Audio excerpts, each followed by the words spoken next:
नमस्कार विद्यार्थी मित्रांनो, व्यंकटेश एज्युकेशन अँड संस्कृती या आपल्या चॅनलवर सर्वांचे सहर्ष स्वागत आहे। आजच्या व्हिडिओमध्ये आपण सर्व शालेय स्पर्धा परीक्षांसाठी उपयुक्त असं संख्यारेषा यावरील काही उदाहरणं आजच्या व्हिडिओमध्ये आपण सोडून घेणार आहोत। व्हिडिओ सर्वांनी शेवटपर्यंत बघा, कारण यातील प्रत्येक प्रश्न आपल्या परीक्षेच्या दृष्टीने महत्त्वाचा आहे। नेहमीप्रमाणे व्हिडिओ आवडल्यास व्हिडिओला लाईक करा, आपल्या मित्रमैत्रिणींना शेअर करा, चॅनलवर नवीन असाल तर चॅनलला सबस्क्राइब करा। मग इथे पहिला प्रश्न आपल्याला दिलाय, सगळ्यात महत्त्वाचं म्हणजे संख्या रेषेवरचे प्रश्न सोडवताना आपल्याला काही गोष्टी माहीत असणं गरजेचं आहे। मग त्या कोणत्या गोष्टी? तर बघा, एखादी संख्या रेषा असते, बघा ही संख्या रेषा आहे। तर आता काय, संख्या रेषेवर सोयीचे परिमाण घेऊन एक बिंदू स्थापन करून घ्यायचा। बघा इथे ओ म्हणजे काय? ओरिजिन, म्हणजे आपण ज्याला मध्य आहे, मध्य म्हणजे हा मध्य केंद्रबिंदू ज्याला आपण म्हणतो ओरिजिन। आता याच्या डाव्या बाजूला ऋण अंक असतात, ऋण संख्या डाव्या बाजूला ऋण संख्या, आणि या ओच्या उजव्या बाजूला धन संख्या असतात। म्हणजे बघा इथे 1, इथे 2, इथे 3 आणि इथे हे 4, आणि तसंच सेम तेवढंच अंतर जेवढे या सगळ्यांमध्ये सेम अंतर असतात। तर जेवढे याच्यामध्ये आहे तेवढंच याच्यामध्ये। ओरिजिन म्हणजे हा 0 असतो, आणि मग याच्या डावीकडे -1, याच्या परत इकडे -2, -3 आणि हे -4 या पद्धतीने। आता डावीकडे अंक कमी कमी होत जातात। कुठल्याही संख्येचा डावीकडचा अंक उजवीपेक्षा कमी असतो, म्हणजे डावीकडची संख्या कमी कमी होत जाते। म्हणजे का, 0 पेक्षा -1 हा कमी आहे, -1 पेक्षा -2 कमी आहे, -2 पेक्षा -3 कमी, आणि -3 पेक्षा -4 कमी आहेत, आणि उजवीकडे मात्र वाढत जातात। मग बघा -4 पेक्षा -3 ही संख्या मोठी आहे, कारण -4च्या उजवीकडे -3 आहे, म्हणून मग ती संख्या काय होणार आहे? वाढत जाते। म्हणजे याच्यापेक्षा ही संख्या मोठी आहे, याच्यापेक्षा ही संख्या मोठी, याच्यापेक्षा ही संख्या मोठी, या पद्धतीने इकडे संख्या वाढत जातात। मग एवढंच लक्षात ठेवायचं की डावीकडे कमी होत जातं, डावीकडे काय होतं? कमी होत जातात संख्या। हे डावीकडे कुठल्याही असू दे, कुठल्याही संख्येच्या डावीकडची संख्या असेल तर ती कमी होईल। सपोज आता इथे -2 आहे आणि इथे आपण -3 घेतले, तर कमी कोण आहे? तर -3 हे कमी आहे। आणि बघा आता 0 आणि 1 मध्ये घेतलं तर 0 हा मोठा येईल, -1 पेक्षा 0 हा मोठा येईल, कारण -1च्या उजवीकडे 0 आहेत, कारण उजवीकडे संख्या वाढत जातात। हा परिमेय म्हणजे संख्या रेषेवरचा हा रूल आहे, नियमच आहे की डावीकडचे अंक कमी होतात आणि उजवीकडचे अंक वाढत जातात। आपण उदाहरण घेऊया म्हणजे आपल्या लक्षात येईल। आता दुसरी गोष्ट म्हणजे काय, प्रत्येक परिमेय संख्या रेषेवर दाखवता येते। मग आता इथे मी जसे अंक काढले तसं प्रत्येक संख्या रेषेवर अंक काढत नाही, आपल्याला काढायचे असतात। मग आपण संख्या मोजून आपल्याला ते अंक स्वतः लिहायचे असतात। तिसरी महत्त्वाची गोष्ट, 2 क्रमवार पूर्णांकांमधील अंतरांचे दिलेल्या परिमेय संख्यांच्या छेदातील धनपूर्णांका इतके सारखे भाग करून ती संख्या परिमेय रेषेवर संख्या रेषेवर दाखवता येते। आता बघा, हे आपण काय करूया, गणित शिकवताना म्हणजे आता गणित आपण सोडून घेऊया म्हणजे आपल्या लक्षात येईल। आपण पहिलं उदाहरण बघूया। इथे आपल्याला प्रश्न दिलाय, संख्या रेषेवरील R हा बिंदू x ही संख्या दर्शवितो, तर R च्या उजव्या बाजूस Q एकक अंतरावर असेल S बिंदू कोणती संख्या दाखवतो? आता बघा, सपोज इथे मी एक संख्या रेषा काढते, जशी त्यांनी माहिती दिली तशी मी संख्या रेषा काढते, फक्त छोटी काढते। काय सांगितलंय? ही संख्या रेषा R हा बिंदू x ही रेषा दाखवतो। बघा इथे मी R हा बिंदू काढते, R हा काय आहे? बिंदू आहे, आणि R हा बिंदू x ही संख्या दाखवतो। मग x म्हणजे आपल्याला माहित नाही, XYZ आपण म्हणतो की नाही, तसं x ही संख्या दाखवतोय R हा बिंदू। आता आपल्याला विचारले, R च्या उजव्या बाजूस Q एकक अंतरावर असलेला S बिंदू कोणती संख्या दाखवेल? आता Q एकक अंतरावर म्हणजे Q म्हणजे काय? इथे कोणता हे घ्यायचं? तर S बिंदू सांगितलं, मग S हा बिंदू कोणती संख्या दाखवेल? मग इथे Q एकक अंतर विचारले, म्हणून इथे आपण ह्याला नाव देऊया Q। आता उजवीकडे विचारलं म्हणजे R च्या उजवीकडची संख्या, मी आत्ताच इथे सांगितलं की उजवीकडे संख्या वाढत जातात। मग मला सांगा, आपण x मध्ये काय केलं? आता x म्हणजे x पेक्षा ही Q जी आहे ती कशी असणार आहे? उजवीकडे, म्हणजे ती वाढीव असणार आहे। मग मला सांगा, वाढतो ज्यावेळेस संख्या वाढते त्यावेळेस आपण अधिक चिन्हाने दाखवतो, मग या x मध्ये अधिक Q मिळवले तर ही संख्या आपल्याला मिळणार आहे। म्हणून आपल्या इथे उत्तर काय आहे? तर x अधिक Q, पर्याय क्रमांक 3, कारण याच्या उजवीकडे आहे आणि एकक अंतरावर आहे, उजवीकडे आहे म्हणजे वाढते, मग वाढणारं चिन्ह कोणतं? तर अधिक, वजा हे ऋण चिन्ह आहे म्हणजे कमी होते, इथे वाढीव सांगितले म्हणून मी इथे अधिक चिन्ह येणार आहे। म्हणून आपल्या या प्रश्नाचं उत्तर आहे पर्याय क्रमांक 3, x अधिक Q। दुसरा प्रश्न बघा, इथे आपल्याला संख्या रेषा दिल्या आणि आपल्याला असं सांगितलंय बघा, या संख्या रेषेचं निरीक्षण करायचं आहे आणि खालील प्रश्नांची आपल्याला उत्तर द्यायची आहेत. असत्य विधान कोणतं आहे हे आपल्याला या संख्या रेषेवरून काढायचं आहे. बघा पर्याय 1 मध्ये ए बी ह्याला एकरूप म्हणायचं आहे. रेख ए बी एकरूप रेख बी सी. आता ए आणि बी इथून इथपर्यंत आहेत. आता ए आणि बी, ए पासून बी पर्यंत रेषा मोजूया आपण. 1 2 3 4 5. इथे किती आहे ते 5 आहेत. बी सी पर्यंत मोजूया बघा, बी ते सी पर्यंत 1 2 3 4 5. मग इथे किती आहेत 5. मग हे पण तेवढ्याच अंतरावर आहे, हे पण तेवढ्याच अंतरावर, म्हणजे हे एकरूप आहेत म्हणून हे पर्याय 1 बरोबर आहे. आपल्याला असत्य शोधायचं आहे. आता बी सी आणि सी डी मध्ये बघा, बी सी किती आहे तर 5च आहे. सी डी किती आहे बघा, 1. सी नाही धरायचा, सी पासून डी पर्यंत म्हणजे सीच्या पुढे मोजायचं. 1 2 3 4 5. मग इथे पण किती आहे 5 5 5. मग हे सुद्धा कसं आहे करेक्ट आहे, एकरूपच आहेत. आता ए सी आणि बी सी, ए कुठे आहे इथे आहे आणि सी कुठे इथपर्यंत. मग बघा 1 2 3 4 5 6 7 8 9 10. किती आहे तिथे हे 10. बी सी बघूया, 1 2 3 4 5. इथे किती आहेत हे 5. इथे बी डी आहे, इथे बी डी आहे. मग बी डी पासून आपण मोजूया बघा, 1 2 3 4 5 6 7 8 9 10. इथे पण किती आहेत हे 10च आहेत. म्हणजे हे पण 10 रेषा आणि हे पण 10, म्हणजे 10 एकक आहे, रेषा नाही, एकक म्हणायचं. इथे पण 10 एककचं अंतर आहे, यांच्यामध्ये पण 10 एकक, म्हणजे हे पण सेम आहे, म्हणजे एकरूप आहे. आता रेख ए पी समरूप रेख पी डी. आता रेख ए पीचं अंतर मोजूया. 1 2 3 4 5 6 7 आहे. किती आहे हे 7. पी डी किती आहे बघा, 1 2 3 4 5 6 7 8.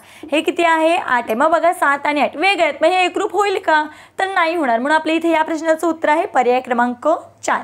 हे असत्य विधान आहे, बाकी सगळे सत्य विधान आहेत. पुढचा प्रश्न बघूया. बिंदू ए शी निगडीत असणारी संख्या कोणती. बघा बिंदू ए कुठे आहे हाय, मग याच्याशी कोणती संख्या निगडीत आहे.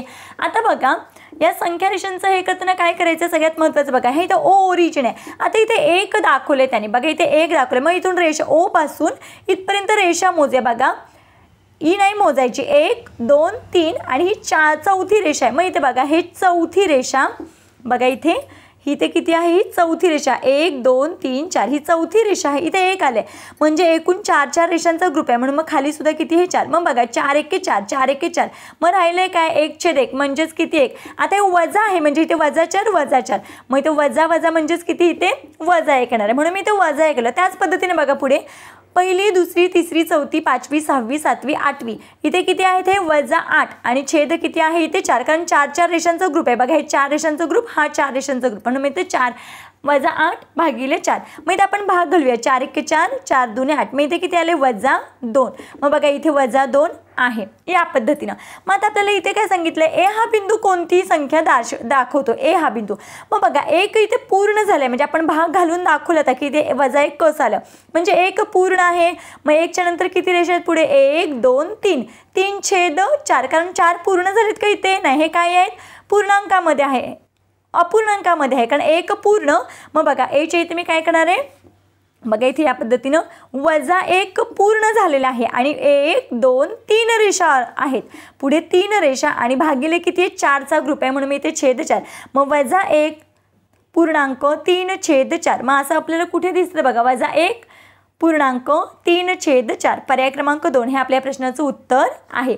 म्हणजे ए हा बिंदू -1 पूर्णांक 3/4 हा अंक दर्शवतो, म्हणून तो कुठे आहे तर पर्याय क्रमांक 2 मध्ये. म्हणून आपल्या इथे उत्तर आहे पर्याय क्रमांक 2. पुढचा प्रश्न बघूया. पुढचा प्रश्न बघा, आकृतीबाबत सत्य विधान कोणते. मग आता इथे आपल्याला माहिती आहे आता -1. आता मगाशीच मी सांगितले की जेवढ्या डावीकडे आपण जाऊ तेवढ्या संख्या कमी कमी होतात, म्हणजे या संख्येपेक्षा ही संख्या कमी आहे, या संख्येपेक्षा ही संख्या कमी आहे. आता मग इकडे कमी कमी होतात आणि इकडे वाढत वाढत जातात, म्हणजे याच्यापेक्षा ही संख्या मोठी, याच्यापेक्षा ही संख्या मोठी. मग आता बघा -1.25 आणि हे काय मोठी संख्या दाखवली, ही मोठी संख्या आणि -1.02 या संख्येपेक्षा ही संख्या मोठी आहे. आपल्याला माहिती आहे जी संख्या मोठी असेल तिच्याकडे ही 2 टोकं दाखवली जातात, म्हणजे इथे असं सांगितले की -1.02 पेक्षा -1 25 ही संख्या मोठी आहे, मग हे चुकीचं आहे. कारण आपल्याला माहिती आहे डावीकडे संख्या काय होतात, कमी होतात. मग ही उजवीकडे संख्या आणि डावीकडे म्हणजे ही मोठी आहे. मग इथे चिन्ह कसं पाहिजे होतं, हे चिन्ह पाहिजे होतं. मग इथे चुकीचं दिलंय. मग आपल्याला इथे सत्य विधान ओळखायचं, म्हणून हे येणार नाही, कारण हे चुकीचं विधान आहे. आता बघा वजा 1.47 आणि वजा 1.25 मध्ये ही संख्या मोठी दाखवल्यात. इथे पण चुकीचं आहे, कारण या संख्येच्या डावीकडे ही संख्या, डावीकडे संख्या कमी होतात. म्हणजे इथे सुद्धा हे संख्या चुकीचं दाखवलं. इथे मोठं चिन्ह याच्याकडे दाखवले, म्हणून हे सुद्धा चुकीचं आहे. इथे सुद्धा हे चिन्ह पाहिजे होतं, म्हणजे हे सुद्धा विधान असत्य आहे. आता वजा 1.02 आणि वजा 1.47. आता इथे काय दाखवलं, ही संख्या मोठी दाखवली ह्याच्यापेक्षा. मग इथे पण चुकीचं आहे, कारण ही संख्या डावीकडे आणि ही संख्या उजवीकडे आहे. बघा हे इथे आहे आणि ही संख्या इथे आहे. मग ही डावीकडे, या संख्येच्या डावीकडे ही संख्या म्हणजे ही छोटी आहे, याच्यापेक्षा ही संख्या छोटी आहे आणि याच्यापेक्षा ही संख्या मोठी आहे. मग इथे तो कसं पाहिजे होतं, तर असं पाहिजे होतं, म्हणजे हे सुद्धा विधान चुकीचं आहे. मग इथे बघा वजा 1.02 कुठे आहे, इथे आहे. वजा 1.47 वजा 1.47 आणि मग मोठं चिन्ह बघा, दोन टोकं कुठे आहेत, तर वजा 1.02 कडे आहेत, म्हणजे याच्याकडे आहेत. कारण या संख्येच्या उजवीकडे ही संख्या आहे, म्हणून ही संख्या मोठी आहे. म्हणून हे विधान कसं आहे, आपलं करेक्ट आहे.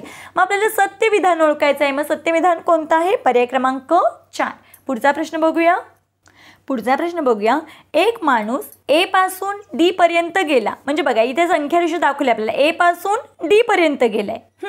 डी पासून बी पर्यंत आला, म्हणजे डी पासून परत तो माघारी आला, पुन्हा सी पर्यंत गेला आणि पुन्हा मागे येऊन परत पुढे गेलाय. तर तो मूळ स्थानापासून किती दूर गेला. मग आता बघा, आता आलाय इथे, मग आपण इथून इथपर्यंत मोजलं तरी आपलं उत्तर करेक्ट येणार आहे. आता बघा ए पासून डी पर्यंत, मग आधी आपण हे अंतर काढून घेऊया. आता बघा सगळ्यात महत्त्वाचं म्हणजे इथे ओरिजिन आहे, म्हणजे इथे 0 आहे, 0 पासून इकडे स्टार्ट आहेत आणि इथे धन संख्या आहेत, म्हणजे इकडे उजवीकडची बाजू दाखवली आपल्याला. मग इथे 1 दिलाय. मग आता इथून आपण इथपर्यंत रेषा मोजूया, 1 2 3 4. मग इथे ही चौथी रेषा. मग इथे बघा 4/4. मग बघा 4 एके 4, 4 एके 4, 1/1 म्हणजेच किती 1, कळलं इथे 1 आहे. मग ही रेषा कोणती असणार आहे, तर 5/4, 6/4, 7/4 आणि इथे बघा हे 8/4. मग इथे बघा 4 एके 4, 4 2 8, मग 2/1 म्हणजेच किती 2, म्हणून मग इथे 2 हा अंक आहे या पद्धतीनं. आता इथे आपल्याला माहिती आहे प्रत्येकाच्या छेदस्थानी किती संख्या आहे, 4 आहे. ते आपण या संख्येवरून काढलं. मग इथे 1/4, इथे 2/4, इथे 3/4. आता सगळ्यांचे मी अंक लिहून घेतलेले आहेत, नंबर्स लिहून घेतलेले आहेत. आता आपल्याला काय सांगितले, जशी माहिती दिली तसं ए पासून डी पर्यंत गेला. मग ए पासून डी पर्यंत, डी मध्ये कोणता अंक आहे, 7/4. मग इथे लिहून घेते मी 7/4.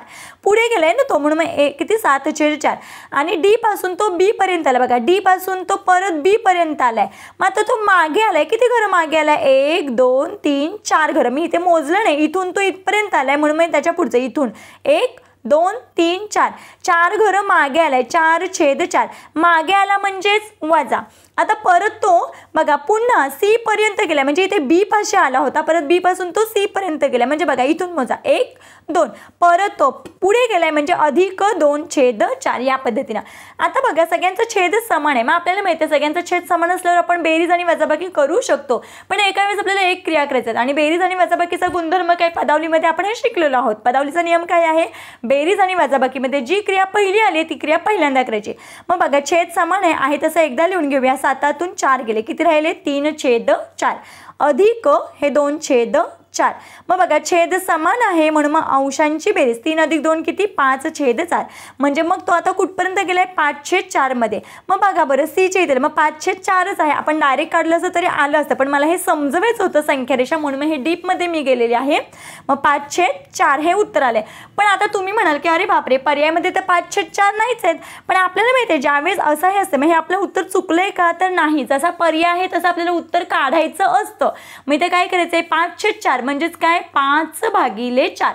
मग 4च्या पड्यामध्ये 5 नाहीत, मग 4 एके 4, 5तून 4 गेले, बाकी आली 1. आता आपण इथे पॉईंट घेतो आहे की नाही, पॉईंट घेतल्यावर आपण इथे 0 घेऊ शकतो. मग 4च्या पड्यामध्ये 10 नाहीत, मग 4 2 8, 10तून 8 गेले, बाकी किती राहिली, 2 राहिली. बरोबर आहे. आता आपल्याला माहिती आहे आपण जर एकदा इथे पॉईंट घेतला तर आपण इथे परत 0 देऊ शकतो. जोपर्यंत बाकी 0 येत नाही किंवा डबल अंक इथे येत नाही तोपर्यंत आपण इथे 0 देऊ शकतो. मी इथे मी अजून एक 0 दिला. आता 4च्या पड्यामध्ये 5, 4च्या पड्यामध्ये 20 आहेत की, 4 पंचे 20.